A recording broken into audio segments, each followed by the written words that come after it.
اسی ولایت کے اوپر رہنے دے. کیونکہ شیطان کہے گا کہ تم اس مولائی سے نہ جاؤ، شیطان یہ کہے گا اس اداکار کو اپنی پدم سے نکال کے باہر کر دو، شیطان یہ کہے گا اس سیاہ سے الگ ہو جاؤ، اس سیاہ کو الگ کر دو. لیکن ولایت کیا کہے گی؟ اس کو کلیجے سے لگا لو، یہ تمہاری جان ہے، یہ سیاہ تمہاری روح ہے، یہ سیاہ تمہارا نفس ہے، یہ سیاہ تمہارا خون ہے، یہ سیاہ تمہاری حیات ہے. ارے یہ سیاہ تو وہ ہے تمہارے لیے کہ اگر یہ سیاہ تم سے خوش ہو گیا تو وہ خوش ہو جائے گے، یہ سیاہ ناراض ہوا تو وہ ناراض ہو جائے گے. جیسے ہمارے اہل سنت بھائیوں کے لیے ہے کہ ہماری جان ہے، ہمارے روح ہے، ہمارے نفس ہے، جیسا کہ ہمارے مہاراج کرام نے کہا، تو پھر شیعہ بھی ہمارا کیا ہے؟ نفس، جان. اپنے نفس سے زیادہ ہمیں اس کی قدر بھی ہوگی، اس کی حفاظت بھی کریں گے، اپنے سے زیادہ اس کا خیال بھی کریں گے، اپنے سے زیادہ اس کی عبادت بھی ہوگی. اس کو کہتے ولایت. یہ نہیں پھر سامنے سے تیر آ رہا ہو، ہٹ جائے، اس کے لگ جائے. سامنے سے تیر آ رہا ہو، خود اپنے سینے کے لے. کبھی یہ تیر لوہے کا بھی ہو سکتا ہے، لکڑی کا ہو سکتا ہے مثلاً، کبھی یہ تیر لوگوں کے الفاظ کا بھی ہو سکتا ہے. جو قیمتیں ہوتی ہیں، جو چاپلوسیاں ہوتی ہیں، اور اس طریقے کی حرکتیں ایک مومن کا مومن کی گردن دفاع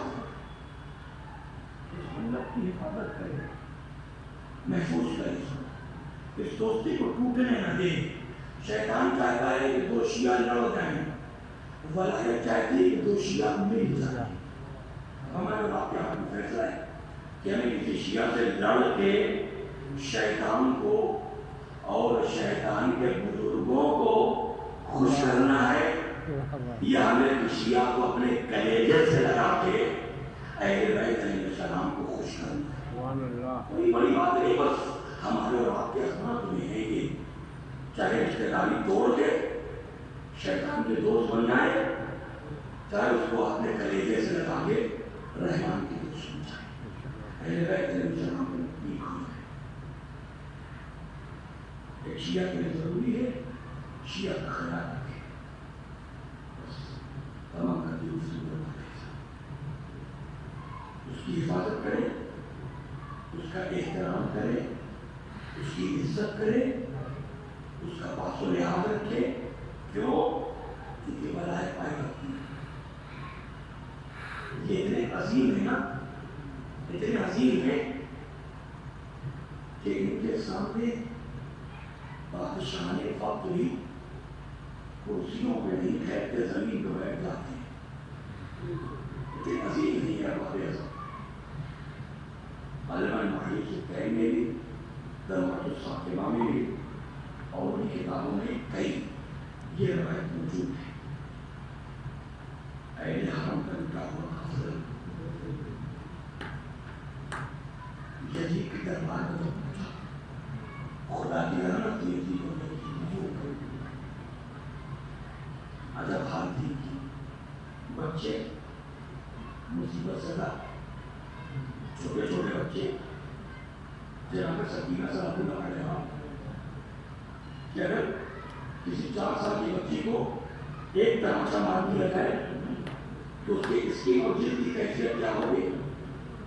لیکن جس بچی کو کربلا سے کوفہ اور کوفہ سے شام صرف ایک تماشے نہیں کئی تماشے لگے، اور صرف ایک آدمی نے نہیں کئی آدمیوں نے تماشے سے مارے ہوں، اس کی رخساروں کی جلد کے اوپر بھی خون ہوگا، جلد کے اندر بھی خون ہوگا.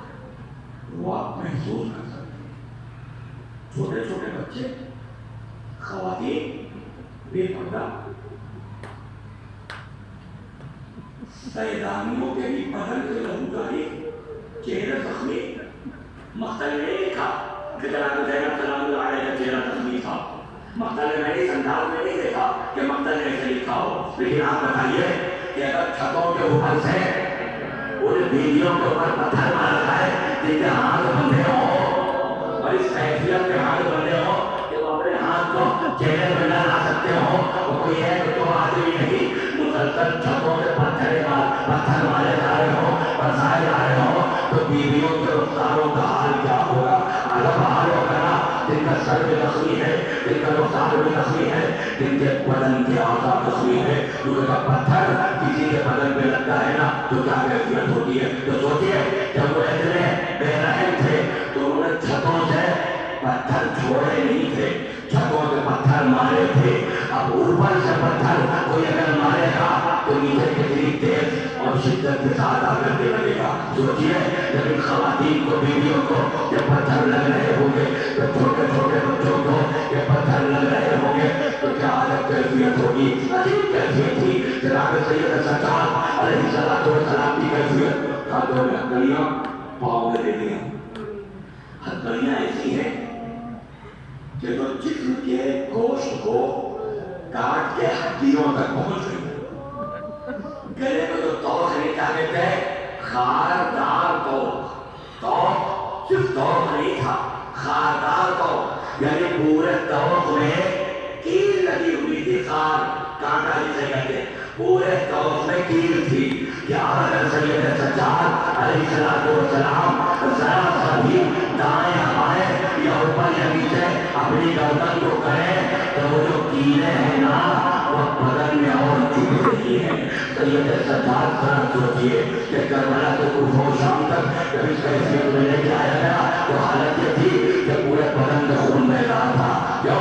کہ سید سجاد علیہ السلام کو پتھر بھی مارے ہیں، ان پہ آگ بھی برسائی ہے، ہاتھوں میں ہتھیلی تھی، ہتھیلی کا خون ہے جو پورے ہاتھوں میں لگا ہے، پیروں میں بیڑیاں ہیں، بیڑیاں ایسی بنائی ہیں کہ جب گوشت کاٹ کے ہڈیوں تک پہنچ گئی، پورے پیر میں لہو ہے، اور جو گلے میں توق ہے نا اس کی وجہ سے مسلسل جسم پہ خون بہ رہا ہے، خون بہ رہا ہے۔ جب جناب ہند کی کنیز نے اس لٹے ہوئے قافلے کو دیکھا نا تو اگر ان کے حالتار پر ہونا آیا، جلدی سے جناب ہند کے پاس آتی ہے اور کہتی ہے کہ بی بی چلیے ذرا قید خانے میں دیکھیے، عجیب قسم کے قیدی آئے ہیں۔ جلیل لعنت اللہ علیہ کی زوجہ جناب ہند، مطلب کے جملے ہیں لبست افخر ثیابہا، جناب ہند نے شاہانہ لباس پہنا، کیونکہ حاکم وقت کی زوجہ تھی، شاہانہ لباس پہنا اور کرسی لے کر کے، چونکہ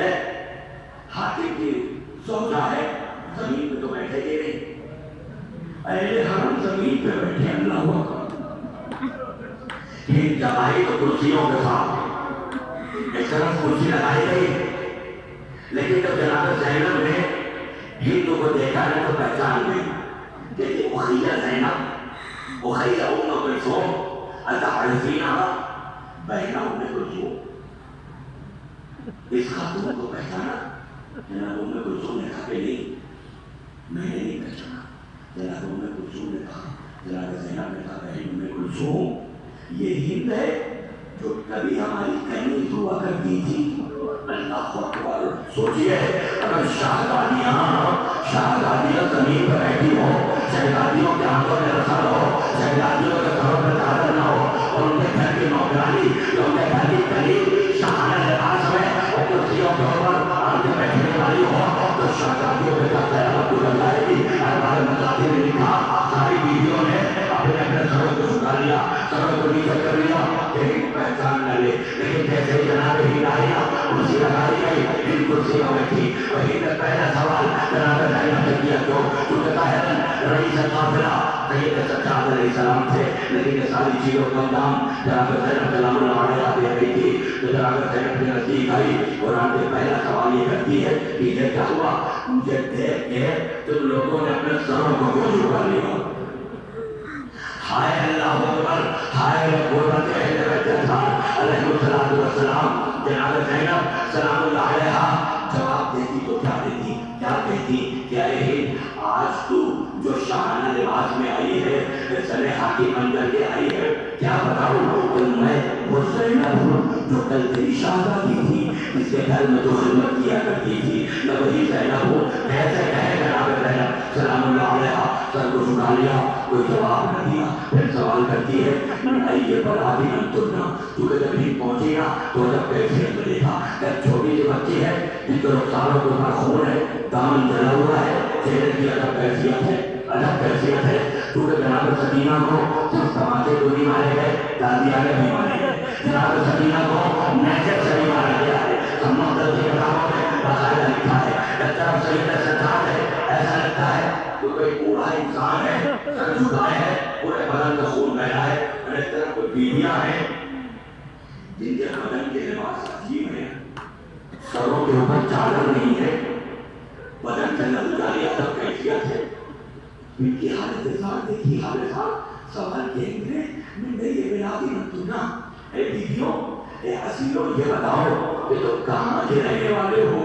خدا جانے جناب زینب کبریٰ سلام اللہ علیہ نے کس دل سے کہا ہوگا، لیکن علی کی بیٹی نے آنکھیں بن کے جواب دیا نحنو من بلد المدینہ، ہم لوگ مدینہ کے رہنے والے ہیں. جیسے ہی مدینہ کا نام سنا اخبار میں خاطر لکھتے ہیں نزلت عن الکرسی، کرسی سے نیچے اتر آئی. جناب زینب نے پوچھا ارے یہ کیا کیا؟ جب مدینہ کا نام سن گئے کرسی سے کیوں اتر گئی؟ کہنے لگی ارے بات ہی کیا کرتی ہو تم نے تو جو مدینہ کا نام لے لیا. کہا میرا شہزادہ میرا حسین رہتا ہے، میری شہزادی زینب رہتی ہے، میرا علم میرا آقا علی اکبر رہتا ہے، میرا آقا عباس رہتا ہے.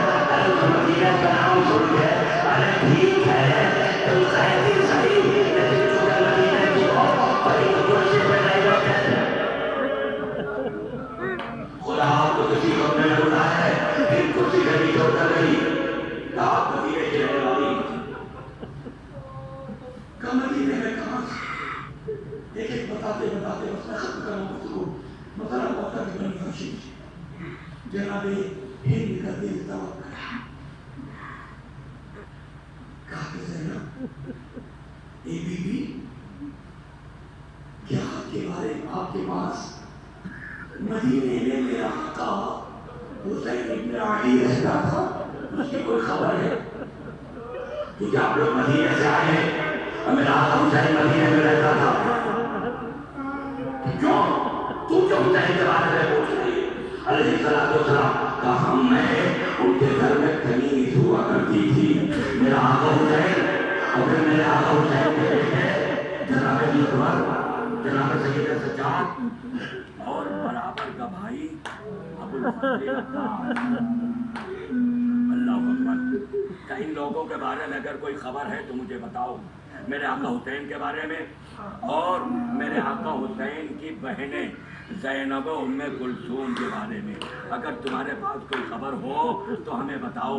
اگر تم ان کو جانتی ہو یا ان کے سلسلے سے کوئی خبر ہے تو جناب زینب کہتی ہے ارے تم نے نہ پہچانا، ذرا غور سے دیکھو ادھر کنارے میں بیمار تمہیں دکھ رہا ہے نا، جو کمزور دکھ رہا ہے، یہ صحیح سمجھ رہی کوئی صحیح نہیں ہے، بلکہ میرا جوان بھتیجا سید سجاد ہے جس پہ اتنے ضرور ہے جس کی وجہ سے صحیح ہونے لگا رہا ہے.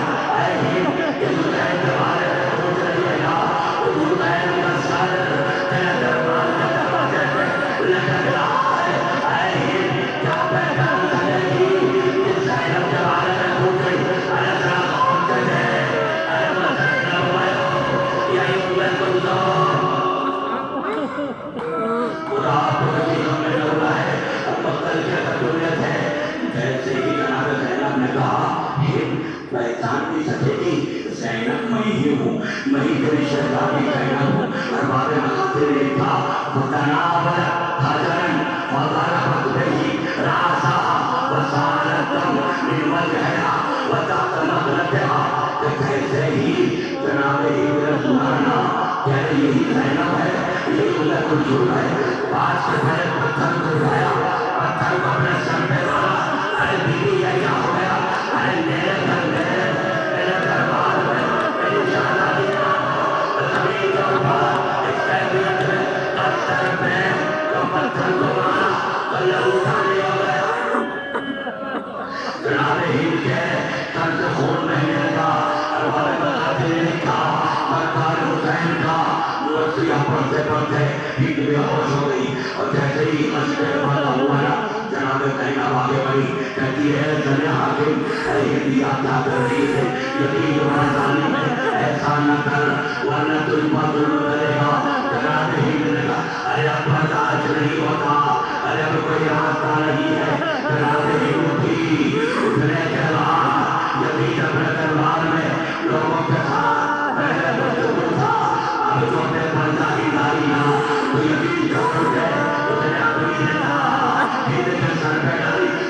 کیا کرتی ہے ارے آواز تیرے رب کی لوگوں کے مسئلے میں بے مسئلہ اٹھا کر اتنے سب پینا پینا ارے تجھے اپنی روزہ کی چادر کی پرواہ رسول کی بیٹی ہوگا آزاد تجھے پی لیا ارے اپنی بیٹی آگو بے مسئلہ اٹھا کر اور تو ہی نکل کر پہ چادر ڈالنا چاہتا ارے میری شان حقیقہ میرے مسئلہ اٹھا کر یہ مختلف ہوتی نہیں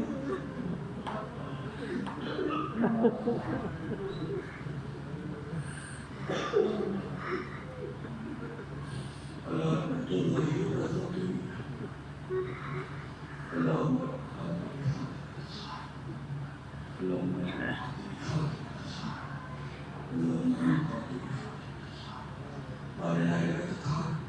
علیہ السلام کا واسطہ سرکار نامزان سلام کا دین فرما ہمارا شمار آپ کی بہترین آوان انصار میں فرما علماء مراجع فقہاء کی حفاظت فرما خدایا اہل بیت السلام کے چاہنے والے حضرات اس دنیا سے رخصت ہو گئے ان سب کی مغفرت فرما سرکار ولی آصف کے ظہور میں تعظیم فرما ہمارا شمار آپ کے بہترین آوان انصار میں فرما استغفر اللہ لی ولکم سبحان ربک رب العزة عما یصفون وسلام علی المرسلین والحمد للہ رب العالمین مات الحسین علیہ السلام